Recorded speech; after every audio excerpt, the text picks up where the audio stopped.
Draga braćo, cijenjeni džemate, ispričaj im priču o dvojici sinova Ademovih kada su žrtvu prinijeli, pa od jednog primljena bi, a od drugog ne. Ja ću te svakako ubiti, reče ovaj. Allah dželešanuhu prima od onih koji su bogobojazni, reče drugi. Kada nam, braćo, Allah dželešanuhu o sinovima Ademovim govori, on nam kazuje između ostalog da je čovjeku kurban u obavezu stavio čim je čovjek na zemlju kročio. I o Ibrahimu, alejhiselam, kad nam kazuje, opet nam o kurbanu priča. Ibrahim, alejhiselam, je kurban klao i svojom spremnošću na žrtvu stepen, deredžu, status Allahovog dželešanuhu prijatelja zadobio.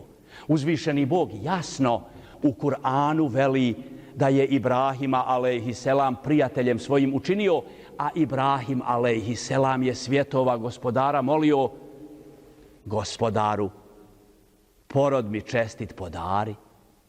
I mi ga mladićom naravi blage obradova smo. I kada je on, taj mladić, taj dječačić, počeo babi svom u poslu pomagati, oko svoga babe trčkarati, on mu reče: sinko moj, u snu sam vidio da treba da te žrtvujem. Babo, reče sin, reče Ismail malehni, čini kako ti je naređeno. Vidjet ćeš da ću ja, ako Bog da, sve izdržati. Svim poslanicima i narodu svakom, vjerskoj zajednici svakoj, Allah dželešanuhu je klanje kurbana naredio. Evo potvrde tome. Velikulli ummetin džalna menseken li jeskuru smellahi ala ma rezekahu min behimetil en'am. Bog uzvišeni kaže, svakoj vjerskoj zajednici smo klanje kurbana naredili kako bi Allahovo ime pri klanju stoke koju smo im dali spominjali. Šaljući Muhammeda sallallahu alejhi ve sellem i naređujući mu kurban, Allah dželešanuhu čovjeka obavezuje kurbanom do dana sudnjega. I tako je kurban od Adema, alejhiselam, od uvijek do sudnjega dana zauvijek čovjekova obaveza. U objavi posljednjoj, čovječanstvu poslanoj, u suri svima nam poznatoj, Allah dželešanuhu kaže: Inna e'tajnakel keuser, fesalli li rabbike venhar, inne šani eke huvel epter. Mi smo tebi mnogo dobra dali, zato klanjaj gospodaru svome i kurban kolji. Oni koji tebe mrze, oni će bez spomena ostati. Svakome dijelu, braćo, nijet je najvažniji. Vidimo da je i u kurbana tako. Allah dželešanuhu je Habilovu žrtvu primio zato što je to bila žrtva nijeta iskrenog. Ibrahim alejhiselam, on nije ni prinio kao žrtvu ono što je od njega traženo, ali njegov nijet, njegova spremnost da to učini je bila u stvari to djelo. Allah dželešanuhu nam o tome kazuje pa veli: i kada on čelo njegovo na zemlju položi, mi ga zovnu smo: o Ibrahime, ti si se objavi u snu odazvao,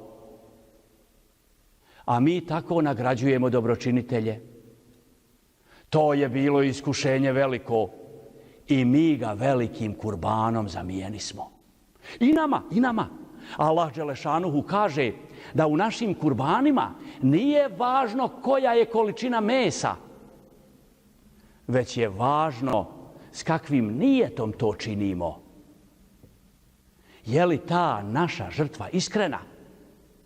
Mnogo puta, kazujući i slušajući o kurbanu, smo spominjali ajet kuranski u kojem Bog uzvišeni veli: neće do Allaha dželešanuhu dostići ni meso ni krv vašega kurbana. Do Allaha dželešanuhu će dostići vaše dobročinstvo. Dostići će vaš iskreni nijet. kako to nas uči naš voljeni poslanik, ističući važnost nijeta, kaže nam, ko naumi učiniti dobro djelo, pa bude objektivno spriječen da ga učini, piše mu se dobro djelo. A ko to dobro djelo nakon iskrenoga nijeta i učini, piše mu se čak do 70 dobrih djela. A kako kaže poslanik, ko naumi učini loše djelo, pa razmisli o posljedicama tog lošega djela, pa odustane od toga lošega čina, od toga grijeha, piše mu se dobro djelo. Ako naumi učiniti loše djelo, pa ga šejtan savlada, pa to djelo i učini, piše mu se samo jedno dobro djelo. Dakle, naši kurbani, naša žrtva uopće, naše svako dobro djelo, približit će nas Allahu Đelešanuhu ako je učinjeno iskreno. Muhammed sallallahu alejhi ve sellem u brojnim hadisima naglašava nagradu za kurban. U jednom od tih hadisa je rekao da je nagrada za kurban sakrivena. Da nema ništa na zemlji, dakle, s čime bi on, sallallahu alejhi ve sellem, nikakva ljepota, ništa što vidimo tu oko sebe ne postoji s čime bi on, sallallahu alejhi ve sellem, uporedio nagradu koja je pripremljena za one koji žrtvu svoju iskreno Allahu Đelešanuhu prinesu.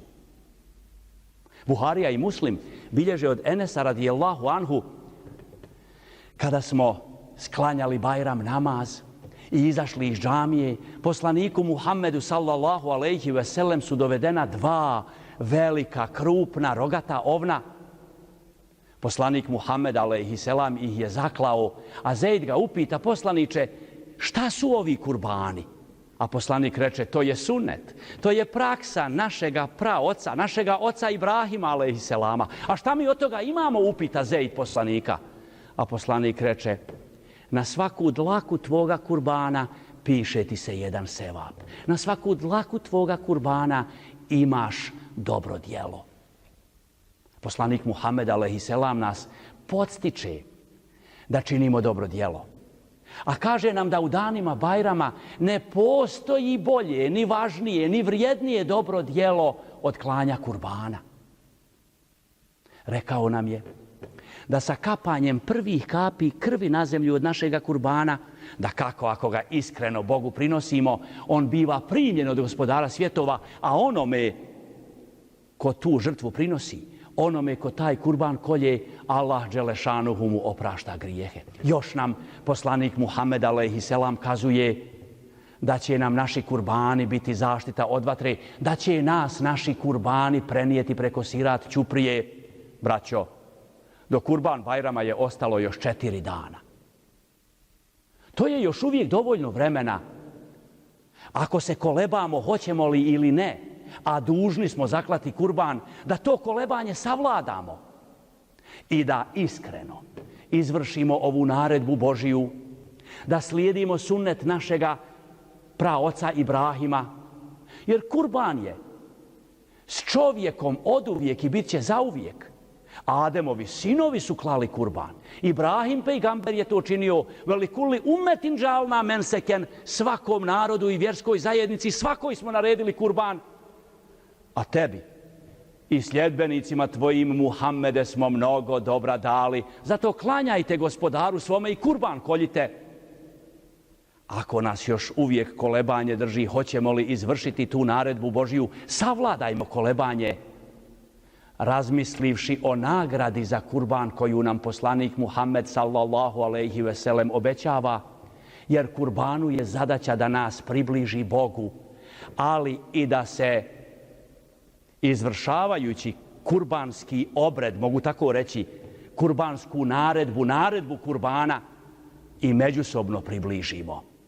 To međusobno približavanje proizilazi iz načina podjele mesa kurbanskoga. Znamo da je propis da 1/3 mesa kurbanskoga pripada porodici. Istoga razumijevamo poruku da nam je porodica prioritet u životu, da se o njoj moramo primarno brinuti, krajnje odgovorno. Zar nam uzvišeni Bog ne kaže ku enfusekum ve ehlikum nara, čuvajte sebe i porodice svoje od vatre. Pa tim činom da prvo trebamo iz kurbana izuzeti 1/3 za porodicu svoju, učimo da prvo u svakome danu trebamo izdvojiti vrijeme za porodicu svoju. A drugu trećinu kurbanskoga mesa smo obavezni podijeliti rodbini i komšijama. Time nam se naglašava važnost održavanja rodbinskih i komšijskih veza. Poslanik kaže da na Aršu Rahmanu, da na Allahovom Đelešanuhu prijestolju piše da je ta rodbinska veza kazala Gospodaru: pomozi onoga ko mene čuva, čuvaj ga i ti, a zanemari onoga ko mene zanemaruje. Uzmi kurban i odnesi ga svojoj rodbini. Makar u danima Bajrama ih obiđi u ovome vremenu trke za dunjalukom i sve manje bereketa u našoj svakodnevnici, u vremenu našem dunjalučkom. A posljednja ramazanska trećina, jedna od njih pripada siromasima, kako bi i oni za Bajram radosni bili. Molim uzvišenog Boga da naše kurbane učini dijelom koje će nas približiti njemu i koje će nas međusobno zbližiti i da nam kurbani našu budu čvrsta i sigurna jahalica preko sirat ćuprije do dženneckih perivoja. Amin.